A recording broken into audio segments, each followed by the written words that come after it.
Olá, IPCA! Hoje é sexta-feira, dia 3 de maio de 2013.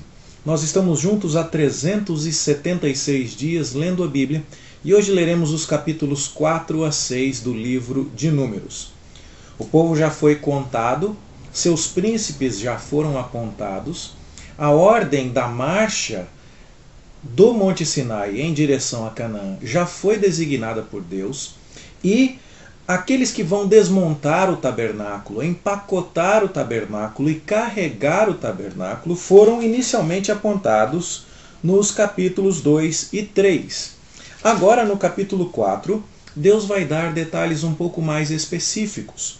Os coatitas terão o trabalho de carregar os móveis do interior do tabernáculo, mas eles não podem ver esses móveis, eles não podem tocar esses móveis. Esses móveis deverão ser embrulhados pelos descendentes diretos de Arão, por aqueles dentre os levitas que são também sacerdotes. É importante entender isso.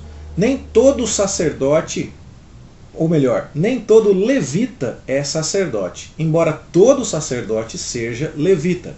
Há levitas, como são os filhos de Coate, os filhos de Gerson e os filhos de Merari, que não são da classe sacerdotal. Eles fazem serviços no templo, eles carregam o tabernáculo, eles têm as suas obrigações. No entanto, eles não têm o direito de atuar como sacerdotes e precisam então da ajuda dos filhos de Arão para embrulhar os móveis sagrados. Não podem tocar esses móveis, não podem nem mesmo ver esses móveis. E em tudo isso você fica muito impressionado, mais uma vez, com a santidade de Deus. Eleazar, o filho mais velho de Arão, que vai substituí-lo inclusive como sumo sacerdote, tem a função de supervisionar a desmontagem dos móveis do interior do tabernáculo. Itamar, o outro filho de Arão, tem a missão de supervisionar a desmontagem, dos móveis do lado de fora do tabernáculo.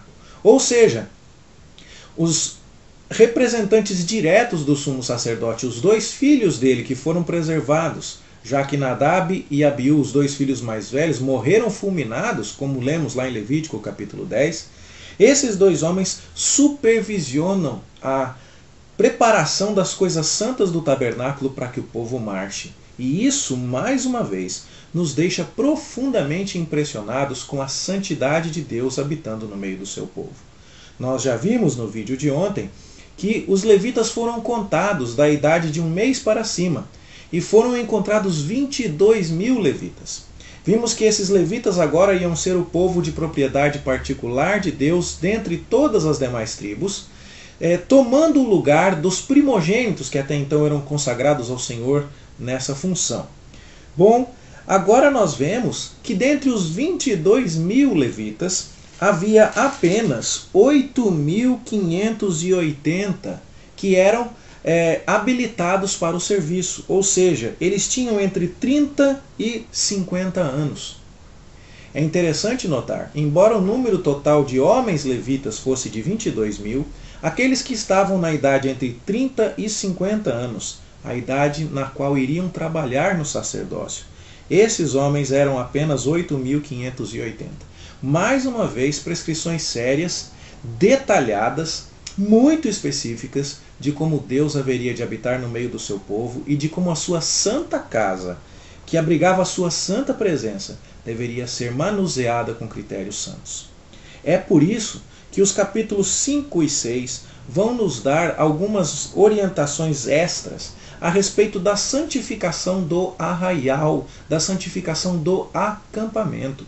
O livro de Levítico falava das coisas em termos individuais, as ofertas do cidadão, as dádivas do cidadão. Falava também em termos comunitários, sobre as festas. Mas aqui, quando o povo está se preparando para levantar acampamento e marchar para Canaã, nós vamos ver determinações específicas sobre a santidade do acampamento como um todo. O lugar onde Deus arma a sua tenda tem de ser um lugar santo. Então, leproso e imundo, aqueles que tiveram a sua doença regulamentada lá no livro de Levítico, agora precisam ser colocados fora do arraial, porque a sua impureza é incompatível com a santidade que Israel deve ter para abrigar o tabernáculo. Pessoas que carregam impurezas visíveis tem que sair. Mas pessoas que cometem atitudes que não são tão claramente visíveis assim, também precisam se purificar. E é por isso que no capítulo 5, a partir do verso 5, nós vemos que se alguém causou prejuízo a alguém, deveria promover a restituição, a restauração do prejuízo causado e fazer oferta para isso. Se a coisa ainda estivesse um pouco mais escondida, não era como uma doença de pele, não era como uma dívida que deixou de ser paga ou como um prejuízo financeiro que deixou de ser ressarcido, mas era aquela coisa mais discreta, mais escondida, como a própria infidelidade conjugal. E isso fosse suspeitado, havia lei para se colocar em prova uma mulher que fosse suspeita de adultério. A ideia aqui é que a impureza de qualquer natureza, seja ela visível e tão visível quanto uma doença de pele, chamada genericamente aqui de lepra, ou visível como uma injustiça praticada contra alguém para quem você trouxe prejuízo, ou se isso fosse ainda mais discreto, como coisas que acontecem na intimidade do leito conjugal. Qualquer dessas impurezas era incompatível com o acampamento israelita, porque a tenda santa de Deus estava ali no meio e eles estavam marchando com o Deus Santo rumo à terra prometida. Então aqui você vê estipulações de Deus destinadas a marcar a pureza do povo de Deus. Caso a mulher fosse inocente, essa cerimônia toda seria para ela um grande alívio. Provaria a sua inocência e então deixaria claro a todos que ela sofreu acusações infundadas. No entanto, caso a acusação fosse verdadeira e a desconfiança do seu cônjuge fosse fundada, então isso mostraria mais uma vez a necessidade de haver santidade no acampamento israelita. Santidade que vale para todos. Vale tanto para a mulher quanto para o homem.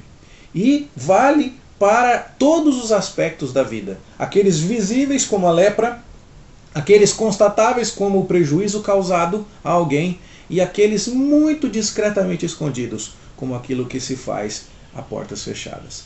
É importante demais entender, o acampamento de Israel precisa ser santo. Dadas essas condições, as pessoas que quisessem se consagrar a Deus de maneira específica tinham, no voto do nazireado, uma possibilidade de expressar essa consagração. O voto do nazireado era facultativo, não era obrigatório, mas a pessoa que desejava de fato se identificar de maneira mais intensa com Deus e então se preservar de algumas impurezas, do toque em cadáveres, tendo em vista que, da mesma forma que as doenças de pele apontavam impureza, a morte fazia isso num estágio ainda maior.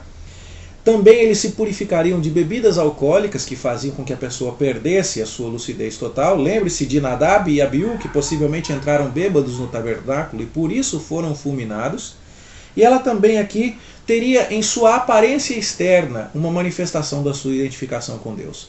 Essa pessoa não cortaria o cabelo, seria fácil de reconhecê-la. Note, ela então teria implicações da sua consagração a Deus na sua aparência, na hora de cortar o cabelo, na sua pureza, na hora de não tocar cadáveres, e também na sua dieta e na sua maneira de manter o controle e a lucidez e a sanidade perfeita diante de Deus, evitando qualquer produto que viesse da uva, mesmo a semente ou a casca, mas também evitando bebida de teor alcoólico, vinho, bebida fermentada. Isso era a maneira como o povo de Deus se consagraria a Deus. O casamento de Jeová com Israel está aqui sendo celebrado de maneira linda.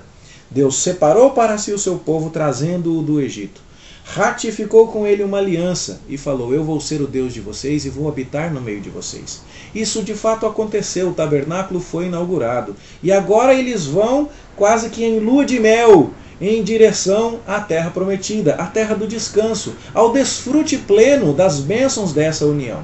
No entanto, para que essa união seja mantida, é necessário que Israel permaneça santo. Santidade em nível individual, mas também em nível coletivo. Todo o acampamento, todo o arraial israelita deve ser consagrado a Deus. As tribos vão desmontar a casa santa de Deus e transportá-la de maneira santa. Os indivíduos viverão de maneira santa, individualmente, mas também coletivamente. Leprosos, pessoas que trouxeram prejuízo, pessoas com ética conjugal questionável, Tudo isso deve ser eliminado do meio do povo. Pessoas vão se consagrar a Deus e quem desejar fazer isso num grau mais intenso terá expressão desse desejo na lei do nazireado. E assim vai terminar esta sessão de consagração do povo para Deus com a apropriada bênção sacerdotal que encerra o capítulo 6. Quando Deus manda que Arão abençoe os filhos de Israel, dizendo: o Senhor te abençoe e te guarde, o Senhor faça resplandecer o rosto sobre ti, tenha misericórdia de ti, o Senhor sobre ti levante o rosto e te dê a paz. É assim que o nome de Deus vai ser colocado sobre os filhos de Israel. Note, o nome santo de Deus vai ser colocado sobre um povo santo. No meio desse povo, o pecado não vai habitar. Tratamos em Levítico da purificação em termos gerais e individuais. Estamos saindo do pé do Monte Sinai para ir em direção a Canaã. É hora de empacotar as coisas de maneira santa. É hora de ajeitar o acampamento e deixá-lo santo, para que o nome do Deus Santo esteja sobre o povo santo. A expectativa é grande, mas como vamos ver mais adiante, esse povo não foi santo. E então colheu as suas consequências. Mas isso é assunto para a gente ver depois. Por ora, é hora de nos lembrarmos da santidade que deve existir em nossa vida, em nossa casa, em nossa igreja, porque carregamos sobre nós o nome do Santo Deus e devemos ser santos como Ele é santo. É Ele quem quer nos desposar em santidade e em glória. É Ele quem nos leva da escravidão do Egito para a felicidade e o gozo da terra de Canaã. É Ele quem nos redimiu das trevas e nos trouxe para a sua maravilhosa luz através do seu Filho Jesus Cristo.